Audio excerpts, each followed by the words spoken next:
বাড়ি থেকে বেরিয়ে বিয়াস সমস্যায় পড়ে গেল। গাড়ি নিয়ে বেরোয়নি, ভেবেছিল টোটো বা রিক্সা কিছু একটা ধরে নেবে, কিন্তু ওর খেয়াল ছিল না যে হাইওয়ের দিকে যাওয়ার জন্য এখান থেকে ডিরেক্ট কিচ্ছু পাওয়া যায় না। ওকে আগে বাজারে যেতে হবে, তারপর সেখান থেকে অটো ছাড়ে।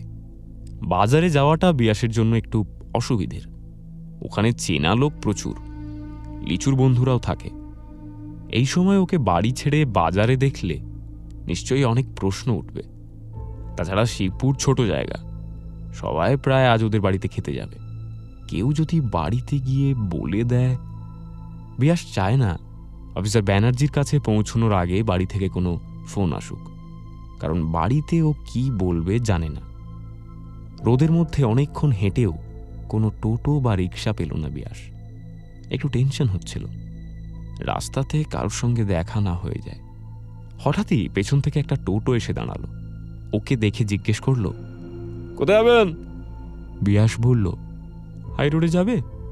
টোটো চালক বলল, 100 টাকা পড়বে, বাইপাস যাবেন তো? বিয়াস বলল, না, রোডের পাশের ধাবাটাতে যাব, 150 দেব। টোটো চালক বলল, চলুন, কিন্তু পুলিশ ধরে দিদি, ও পুলিশ থাকলে কিন্তু যাওয়া যাবে না। বিয়াস বলল, ঠিক আছে, তুমি বাজারের রাস্তায় না গিয়ে ভেতর দিয়ে নিয়ে চলো, আর পুলিশ থাকলে তোমায় রোডে উঠতে হবে না। বাইপাসের কাছাকাছি আসতে বিয়াস নেমে পড়ল। বেকার বেকার টোটোওয়ালাকে সমস্যায় পড়তে হবে। হেঁটে হেঁটে বাইপাস পেরিয়ে রাস্তা ক্রস করে ও চলে এলো সোনার বাংলায়। ওখানে আগে থেকেই অপেক্ষা করছিলেন অফিসার ব্যানার্জি এবং অফিসার বসাক, দুজনেই ওকে দেখতে পেয়েছিলেন। বিয়াস এগিয়ে গেল ওদের টেবিলের কাছে, একটা চেয়ারে বসে বলল, সরি, আমি আসলে কিছু পাচ্ছিলাম না আসার জন্য, একটু দেরি হয়ে গেল। অফিসার বসাক বললেন, কিছু খাবেন? ডাবের জল। বিয়াস আঁচল দিয়ে কপালের ঘাম মুছে বলল, না, কিছু না, ধন্যবাদ। অফিসার বসাক বললেন, অন্তত ঠান্ডা জল খান। বলেই ছেলেটিকে ডেকে পাঠালেন। এই শোন। বিয়াস ঠান্ডা জল খেয়ে গলা ভিজিয়ে গুছিয়ে বসল। অফিসার ব্যানার্জি বললেন, এবার বলুন। বিয়াস সংযত নরম স্বরে বলল, আমি খুন করেছি অবিনাশ মুখার্জিকে, একা, আচমকা। অফিসার ব্যানার্জি শান্ত স্বরে জানতে চাইলেন, অনিন্দ্যবাবু জানতেন?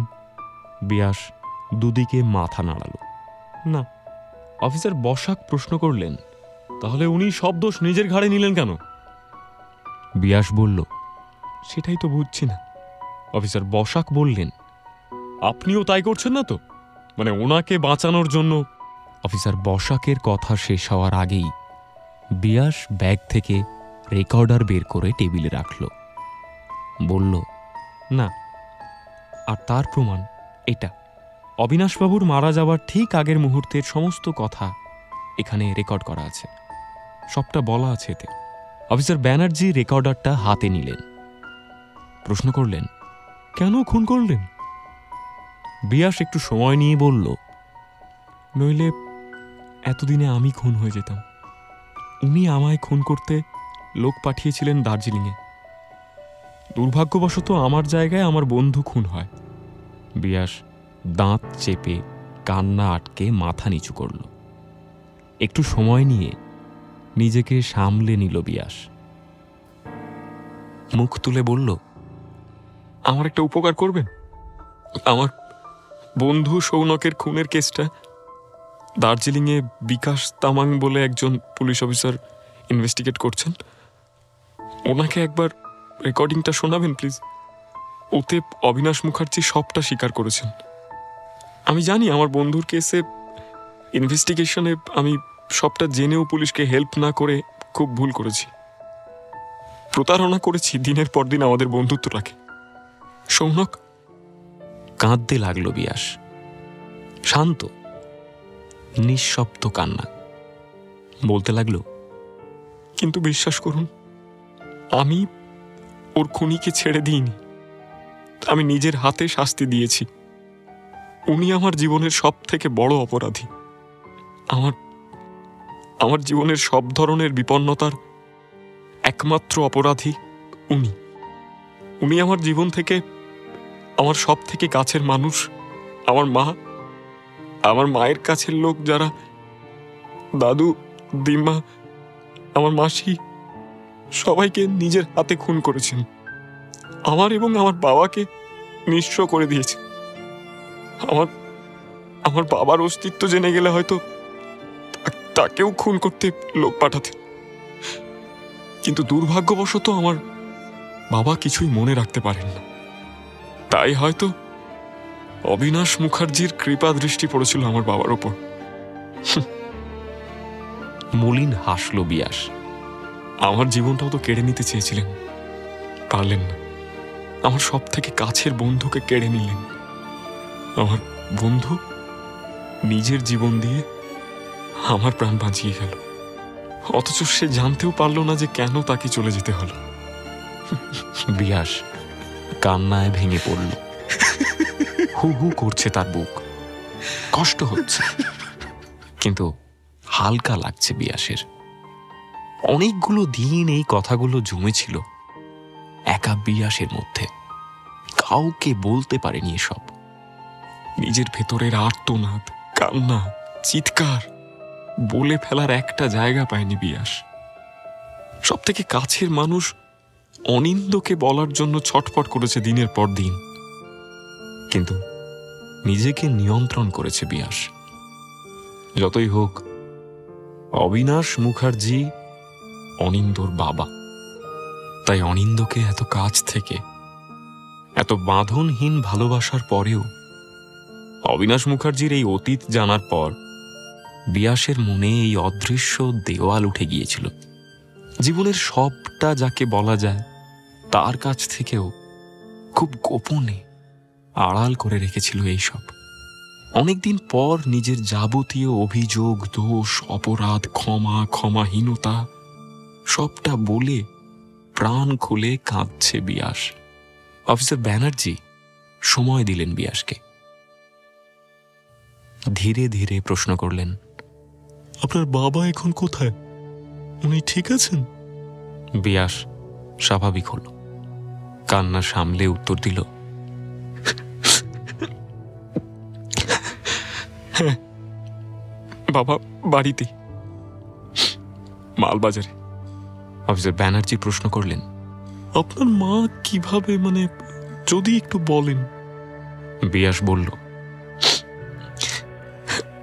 28 বছর আগে একটা বিভৎস রোড অ্যাক্সিডেন্টে আমার মাকে হারাই আমি, সঙ্গে দাদু আর দিদাকেও।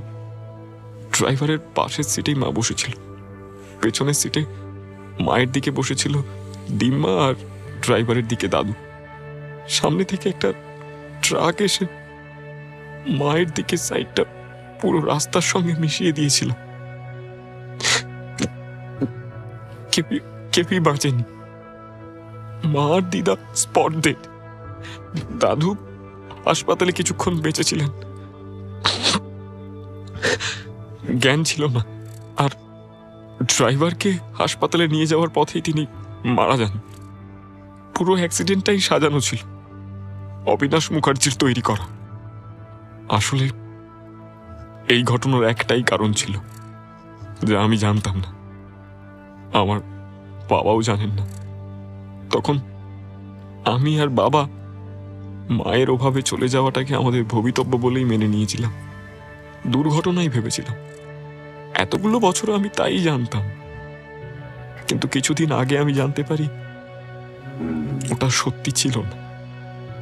আমার মাকে আমি 2 বছর বয়সে শেষ দেখেছিলাম, জানেন? আমার বাবা আমার মাকে চিনতে পারেনি, এমন ভাবে মায়ের মুখ থেতলে গিয়েছিল।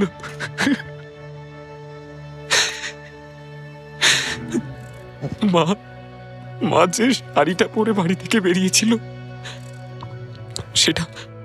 সেটা দেখে বাবা মাকে আইডেন্টিফাই করতে পেরেছিল।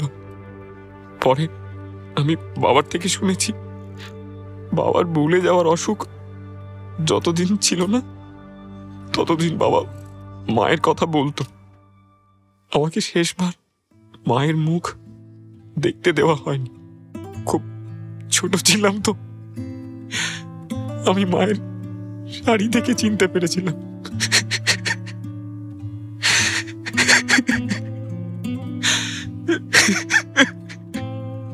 কারণ ওই ওই লাল রঙের শাড়িটা আমার আমার বড় প্রিয় ছিল। মাকে আমি ওই শাড়িটাতেই মনে রেখেছি। পরে আমি অনেকবার সেই মুহূর্তে মায়ের মুখটা মনে করার চেষ্টা করেছি। মায়ের থেতলে পিষে যাওয়া মুখ।